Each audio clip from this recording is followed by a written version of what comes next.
இதை பார்த்தா எப்படி தெரியுது உங்களுக்கு? ஏதோ போட்டு வச்சுக்கிறாங்க அப்படின்னு நினச்சிடாதீங்க. நம்ம ஜம்சம் தண்ணி குடிக்கிறோம்ல, அந்த நீர் ஊற்றுடைய மேப்பு இதான்.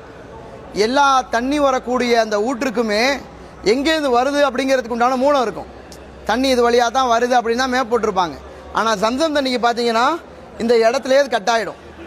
ஏன்னா அல்லாஹுடைய தூது ஜிப்ரீல் அலைஹிஸ்ஸலாம் வந்து அனுப்பி அந்த காலடி பாதத்தை வச்சு என்ன பண்ணாங்க, ரெக்கையை வச்சு அடித்தாங்களா, தண்ணி வெளியில் வந்துச்சா, அந்த மூலம் தண்ணி எங்கேருந்து வருதுங்கிற கனெக்டிங் கிடையாது, இதோடு நின்றுச்சு. அப்படி அவள் பார்த்துங்க, இருந்தாலும் அவ்வளவு தண்ணி வருது, இன்னொன்று இதுக்கு எங்கேருந்து வருது கனெக்டிங்கும் கிடையாது. அதான் பெரிய ஆச்சரியம்.